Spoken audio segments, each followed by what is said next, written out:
Il y a 10 ans, le père Jackie Bocquier nous quittait par un accident de voiture. Et je voudrais, à l'occasion du drame que nous vivons aujourd'hui, lié au coronavirus, faire mémoire de ce prêtre et à travers lui faire mémoire de tant de prêtres qui meurent accidentellement. En Italie, il y a au moins 111 prêtres qui nous ont quittés à cause de l'épidémie. Et en faisant la mémoire du père Jackie, je voudrais en profiter pour donner la parole à deux grands témoins du siècle dernier qui nous ont puissamment soutenus, nous les prêtres, dans notre mission sacerdotale. Le père Jackie et moi, nous avions 7 mois d'écart. Lui décède un an avant de fêter ses 25 ans de sacerdoce. Et le père Jackie faisait partie, comme moi, de cette génération qu'on appelle la génération Jean-Paul II, la génération des prêtres Jean-Paul II. Au travers de ce témoignage, je voudrais bien évidemment situer ce qu'a vécu notre cher père Jackie Bocquier. Le drame s'est produit sur une départementale, il était seul au volant. Selon les constatations des gendarmes, le père Bocquier n'est pas mort sur le coup et n'a pas été éjecté de la voiture. Il est néanmoins sorti de son véhicule et serait tombé dans le ruisseau Lausanne, un affluent de la Dronne, où son corps a été retrouvé sans vie par les secours. Est-il mort noyé? A-t-il été victime d'un malaise fatal?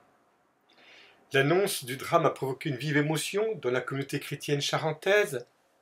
Le père Bocquier y exerçait son ministère depuis 1986 avant d'être affecté à Rouffec en septembre 2008. Il avait été curé à Barbézieux, à Mancy et à Confolens. Je suis sous le choc, c'est une douloureuse épreuve pour l'ensemble du diocèse, a déclaré son évêque, monseigneur Claude Daguens, en son temps. Et l'évêque d'Angoulême d'ajouter: « Je l'ai connu séminariste, c'était un homme qui portait sa charge avec tout son cœur. Il se donnait aux autres. Je le vois encore travailler et ne pas ménager sa peine. Je le savais fatigué, il avait été hospitalisé la semaine dernière et se reposait depuis lundi dans sa famille, près d'Aubeterre. Sa disparition nous peine tous. Oui, je suis terriblement touché. Lorsque je suis arrivé en Charente, c'est lui qui m'a aidé à comprendre la réalité du diocèse. Avec lui, je suis allé à la rencontre des relais paroissiaux. Il avait pour les siens une réelle confiance.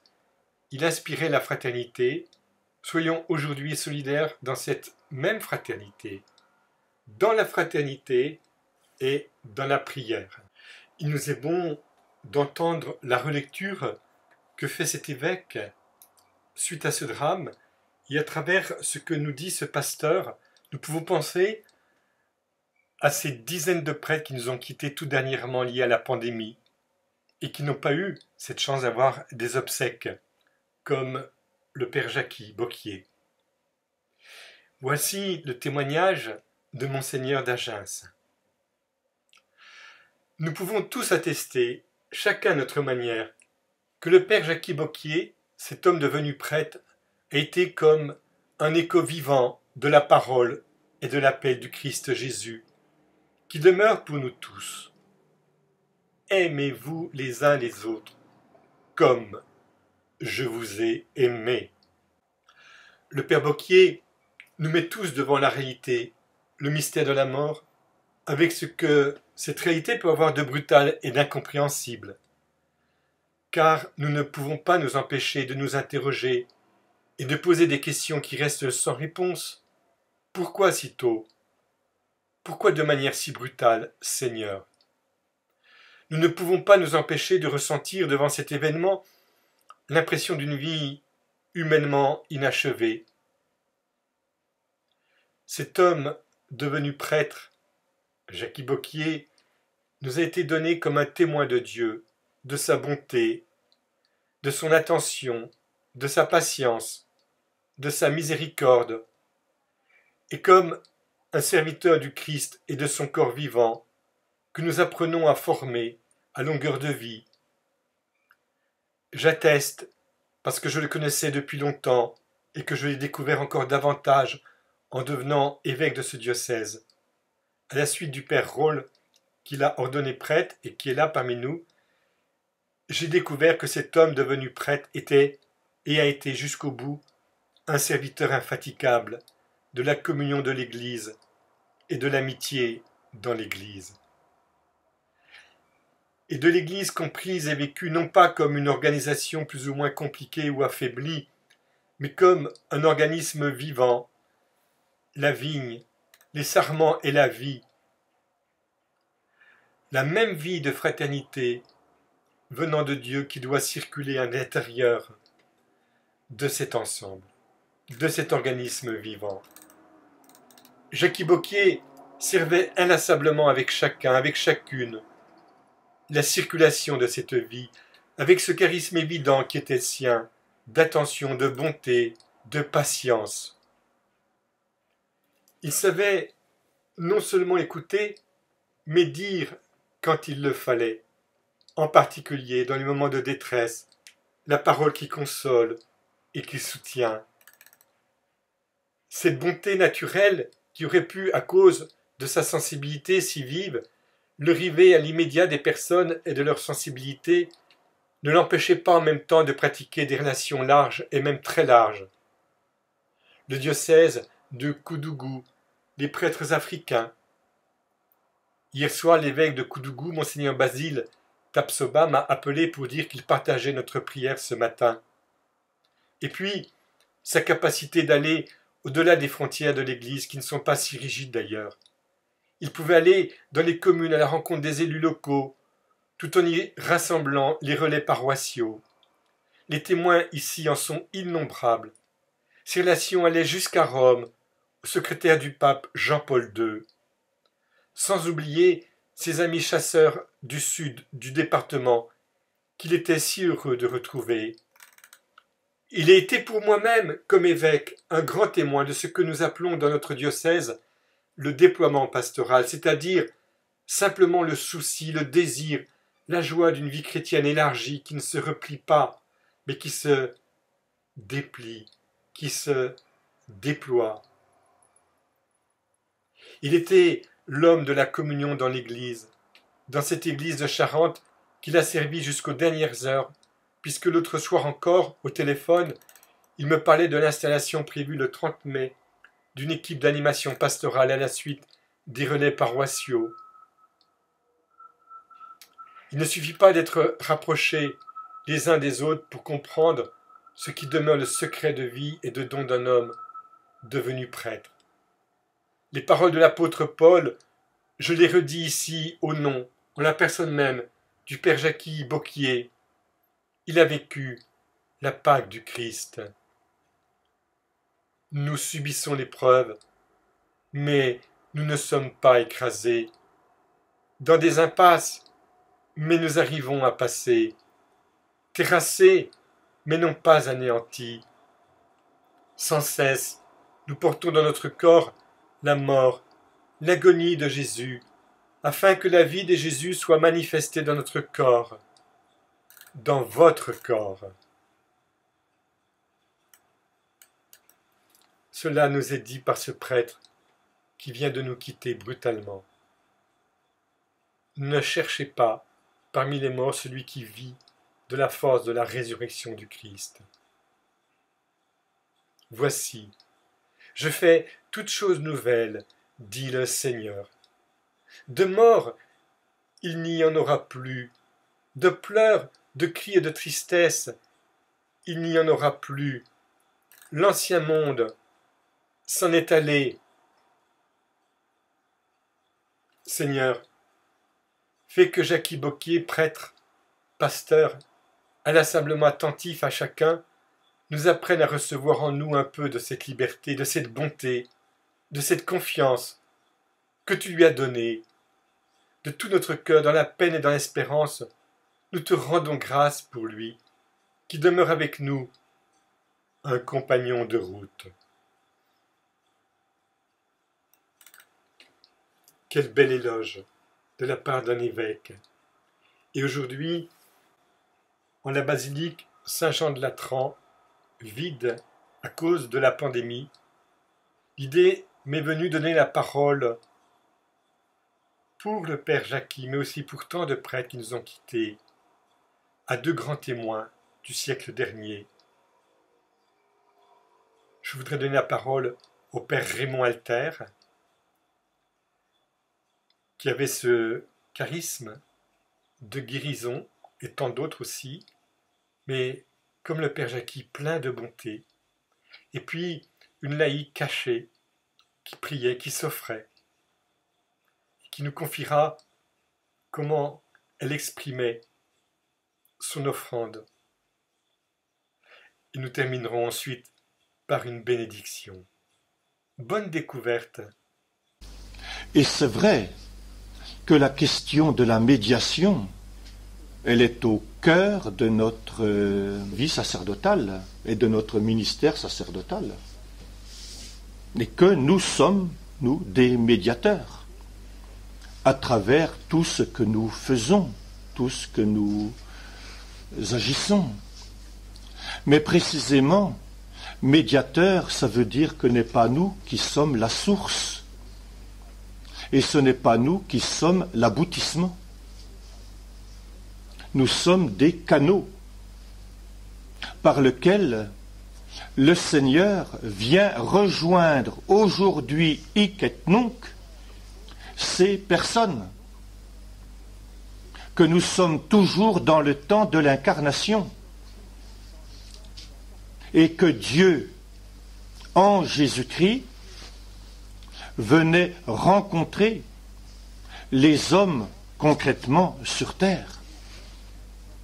Mais l'incarnation dit aussi la personne humaine qu'est Jésus, avec toute la réalité humaine qu'est Jésus. Et Jésus lui-même, à la fois par la médiation de son corps, de sa parole, rejoignait ces hommes et ces femmes, toutes ces situations, bien concrètement, et que Dieu touchait les malades par les mains de Jésus. Dieu rencontrait les pécheurs par la personne de Jésus et sa parole et sa rencontre. Regardez la rencontre de Jésus et de la Samaritaine. C'est Dieu lui-même qui venait guérir cette femme au plus profond d'elle-même. Dieu lui-même, cette médiation. Jésus est médiateur. Or, aujourd'hui, par le sacrement de l'ordre, c'est toujours Jésus qui, à travers nous, vient rencontrer son peuple.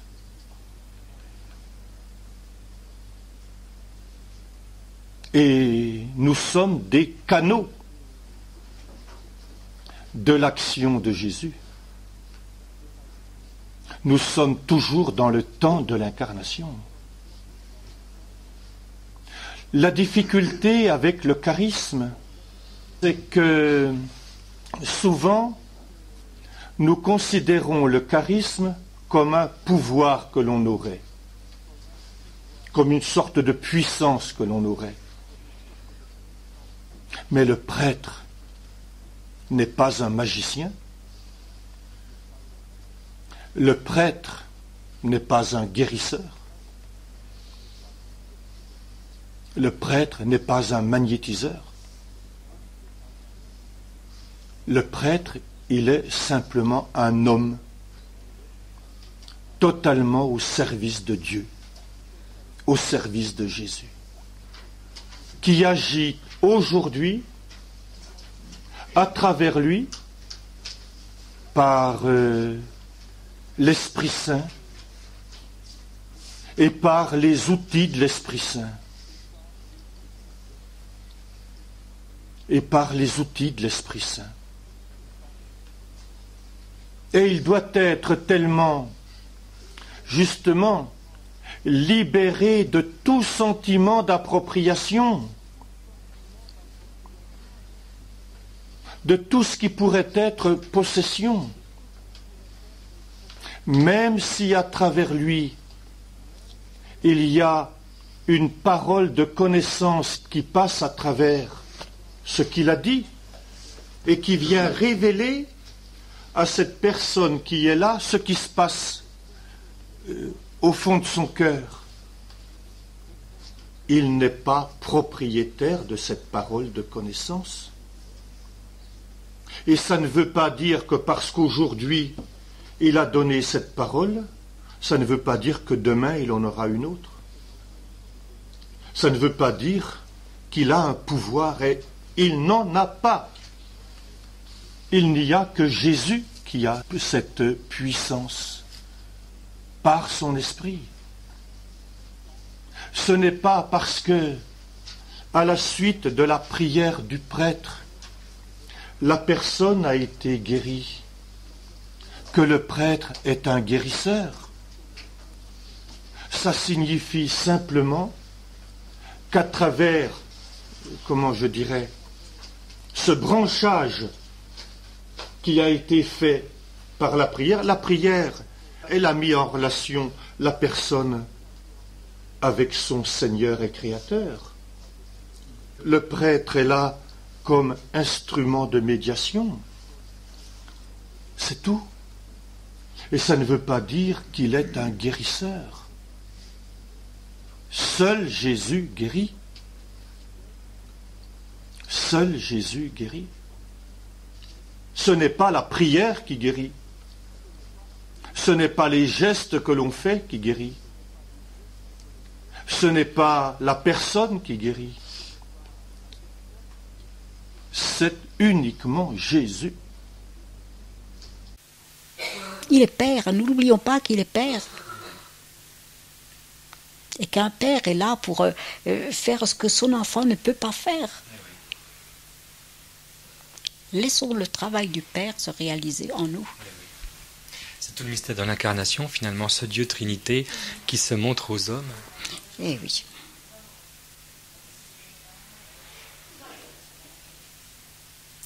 Qui me voit, voit le Père. Père.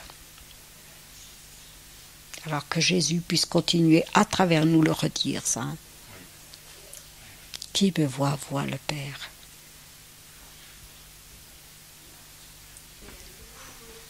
Je crois que c'est une prière d'ailleurs que j'essaie de vivre tous les jours, quand je dis au Seigneur, Père, laisse-moi être Père, que tu sois Père à travers moi.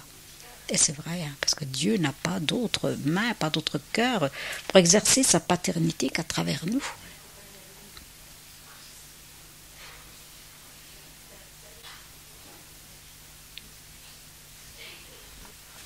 Mon Dieu, je te prie pour tes prêtres, pour tous tes prêtres. Je te demande pour eux la sainteté. Je te demande qu'ils aiment profondément leur sacrifice et qu'ils le vivent avec amour. Je te demande pour eux l'obéissance, l'esprit de détachement, une inaltérable limpide chasteté, et aussi l'abnégation, l'humilité, la douceur, le zèle, le dévouement. Je te demande qu'aucune âme ne les approche sans t'aimer davantage. Je te demande, mon Dieu, de semer par eux dans le monde des grâces mariales qui révèlent à quel point Marie est notre mère. Et pour qu'il en soit ainsi, pour que ton règne s'étende et s'affermisse par eux sur la terre, je te promets, ô Jésus, de m'immoler avec toi de tout mon cœur, avec ton aide, Seigneur.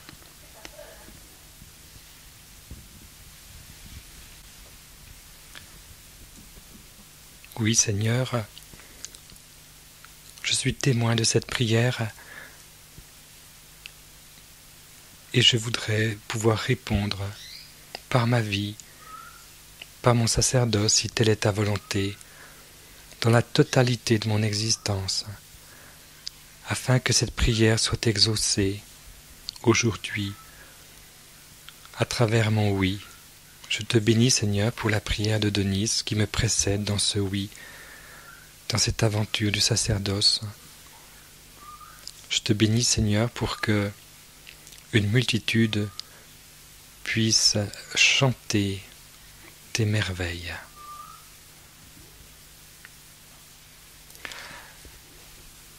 Magnifique est Le Seigneur, tout mon cœur pour chanter Dieu. Magnifique est le Seigneur. Alléluia, Alléluia.